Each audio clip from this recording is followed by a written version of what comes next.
God, I'm dying! Get me to a maester! Get me to a maester now! All in good time, Lord Oakhart. I just have a few more things to load up on the back of this whale. There's a maester just inside the castle. Oh, no, we're gonna go back to Summerfell. I like my maester there. My dad used him. Is he very good? Oh, yeah. Although I'm half convinced he turned my dad into a ghoul.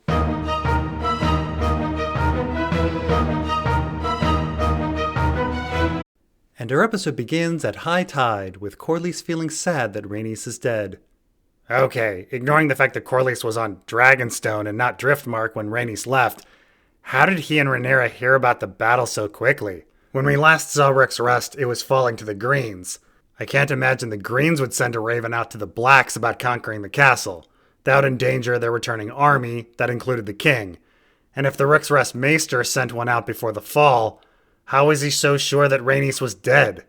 They certainly weren't sure about the fate of Aegon.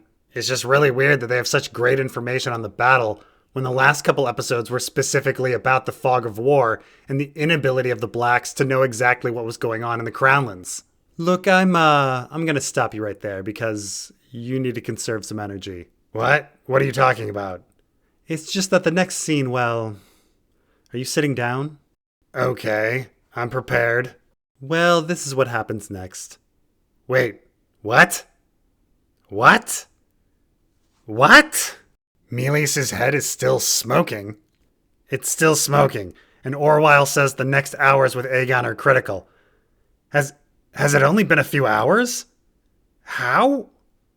Oh God, how? How can they be back in King's Landing already? It was like a month to get out to Rook's Rest. Simon Strong literally said that the army had been out for a fortnight before Duskendale. And there was that scene with Gawain wanting to spend at least one night at an inn. There's no possible way that they can be back already. What am I watching? Beyond the Wall? Well, maybe they strapped everyone to Vhagar? Really? They strapped everyone to Vhagar. Criston Cole, Gawain, Gawain's horse, this crier guy, these standard bearers, and Meleis's fucking acid-filled head? They strapped them all to Vhagar? Well, not to mention the king in a box. But yeah, maybe. No, not maybe. That didn't happen. No one spent hours trying to tie down a dragon head on the back of another dragon when the king was dying. Also, did no one trust the Rook's Rest Maester? Or the Duskendale Maester? Or the Rosby Maester? Or the Stokeworth Maester? Everyone just decided that this long trip to King's Landing was the best way to go, despite the hours being critical. I mean, Jesus Christ, there's Cersei 8, A Feast for Crows. Or Catelyn 7, A Clash of Kings. When Loras and Robb were on their deathbed, no one spent a month and or hours taking them to some other castle. And don't get me started on the small folks' reaction to Meleis's head. The thing busted through a floor, killing hundreds of people. Everyone should be dancing in the streets. I just am beside myself. This is so stupid. Fuck this whole scene. Fuck this whole scene. I'm just out. Oh dear. Well, I'm not sure who my new partner should be. By the way, Chad, are you wearing Criston Cole's armor? I think he's wearing my armor. Anyway, you need me to fill in? Well, it's either you, or Shade of the Lamp, or the Season 1 reference guy. I guess so. Oh, awesome. So, in the next scene we have, breaking news that Rhaenyra is a woman, and, then Jace wants to secure the crossing so that the Northern Army can have a direct route into the Riverlands, which, I'm not really the greatest on geography, but, isn't the King's Road already a direct route? I mean, the King's Road is here, and it goes right into the Riverlands and on its way to King's Landing, and the Twins Crossing is here.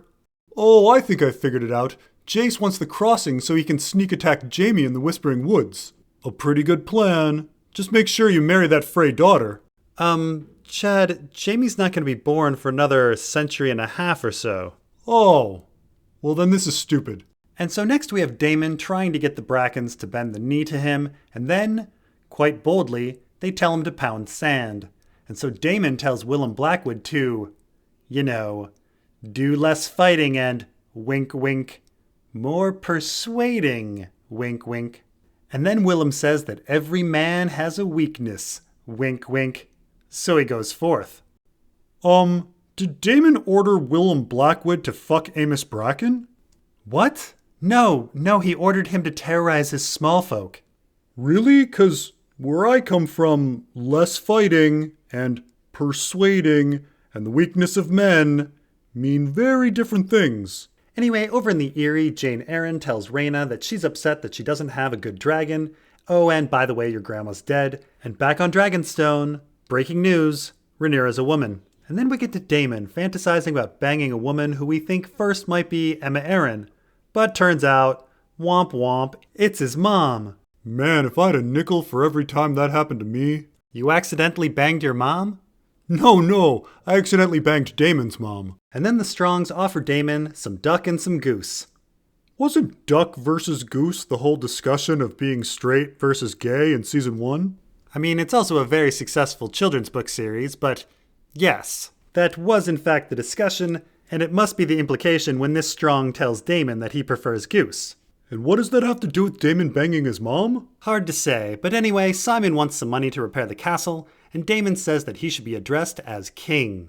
Is this like a Heron the Black parallel? Well, both Damon and Heron are whores. Anyway, after this, we get a pretty awesome small council scene where Alicent suggests that she should be regent, but the council thinks it should be Aemond, and Maelor is blinked out of existence.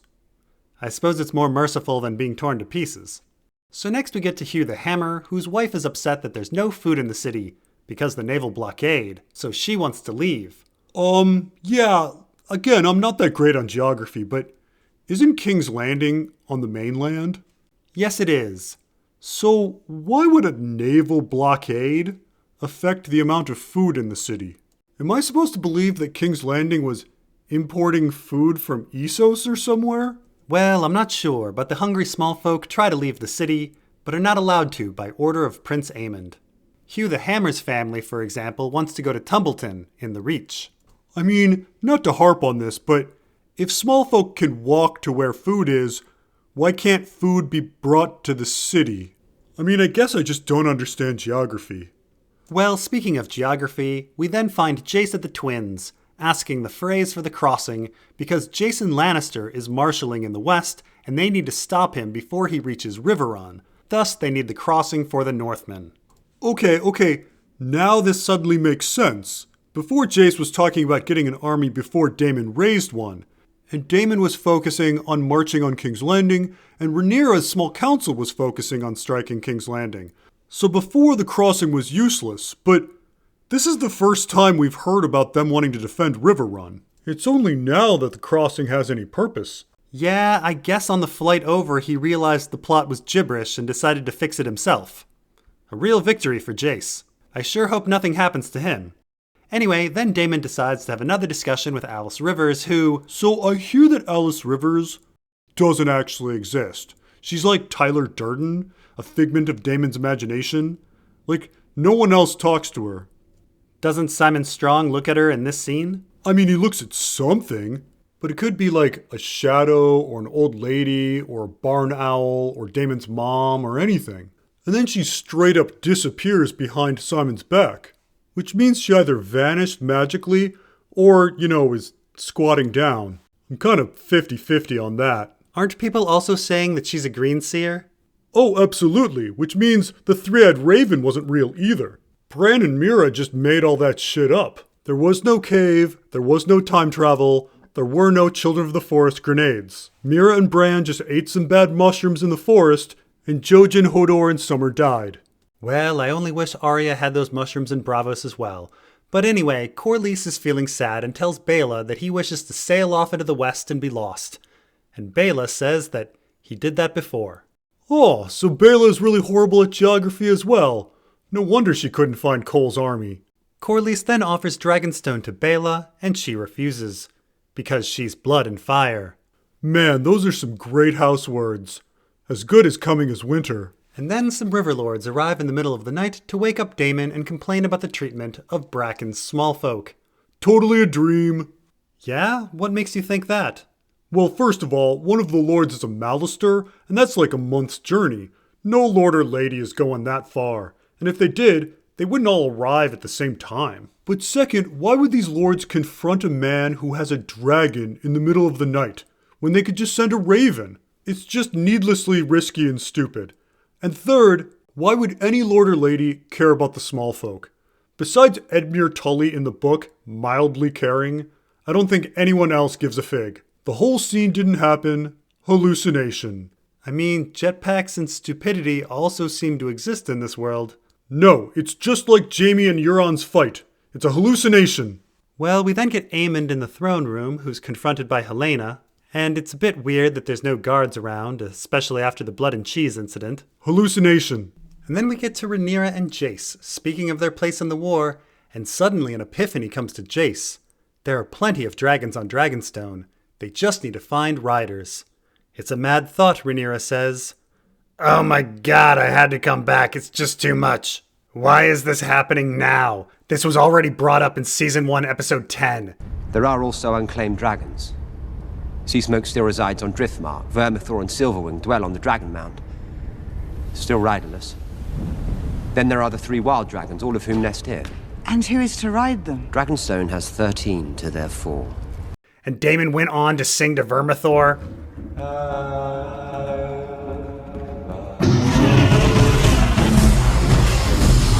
You know, as if he had something planned. That was 5 episodes ago. Someone must have been thinking about what to do with these dragons. Oh, but Rhaenyra worries that the blood may be too thin, and that dragons can only be mounted by dragon lords, when her own child by Harwin Strong stands in front of her. It's a mad thought. Well, it's a maddening scene. It's good to have you back, Brandon. Hallucination. Behold, the traitor dragon Meleys, slain at Rook's Rest. Oh no, I loved Meleys. She was my favorite dragon. A dragon who hasn't lived in King's Landing for 30 years, who killed hundreds of people, is your favorite dragon? It's an ill omen. Dragons be gods. I thought they couldn't die. Well, the Dornish killed Meraxes, and Maegor the Cruel killed Quicksilver, and Balerion the Black Dread died of old age, and Arax was literally killed last month and you didn't give a shit. I guess you're right. I'm just so hungry. Maybe I'll go over to that stand and get a sandwich. Oh, son of a bitch.